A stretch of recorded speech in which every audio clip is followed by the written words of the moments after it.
Korinto Kabanata 2. At ako, mga kapatid, nang pamarian ako sa inyo, ay hindi ako pamarian na may kagalingan ng pananalita o ng karunungan, na isinasaysay sa inyo ang patuto ng Diyos.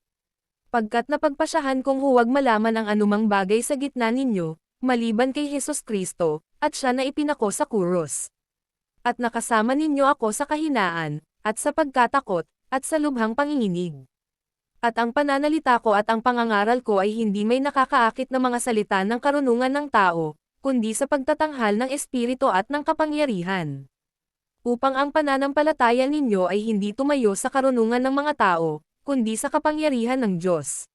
Subalit sinasalita namin ang karunungan sa gitna nilang mga sakdal, gayunman ay hindi ang karunungan ng sanlibutang ito, ni ng mga pangulo ng sanlibutang ito, na nauuwi sa wala. Kundi sinasalita namin ang karunungan ng Diyos sa isang hiwaga, sa makatuwid ay ang nakatagong karunungan, na itinalaga ng Diyos bago pa ang sanlibutan sa ikaluluwalhati natin. Nawala sa mga pangulo ng sanlibutang ito ang nakaalam, pagkat kung nalaman nila ito, ay hindi nila ipapako sa krus ang Panginoon ng kaluwalhatian.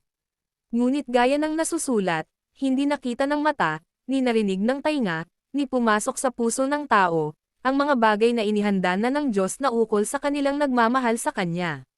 Ngunit ibinunyag na sila ng Diyos sa atin sa pamamagitan ng Kanyang Espiritu, pagkat ang Espiritu ang sumasaliksik sa lahat ng bagay, oo, ang malalalim na bagay ng Diyos.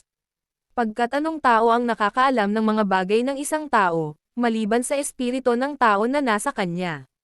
Maging gayon din sa mga bagay ng Diyos ay walang taong nakakaalam, kundi ang Espiritu ng Diyos. Ngayon ay tinanggap na natin, hindi ang Espiritu na mula sa sanlibutan, kundi ang Espiritu na mula sa Diyos, upang malaman natin ang mga bagay na walang bayad na ibinibigay sa atin ng Diyos. Na ang mga bagay na ito rin naman ang sinasalita namin, hindi sa mga salitang itinuturo ng karunungan ng tao, kundi ang itinuturo ng banal na diwa, na ipinaghahambing ang mga bagay na espiritual sa espiritual.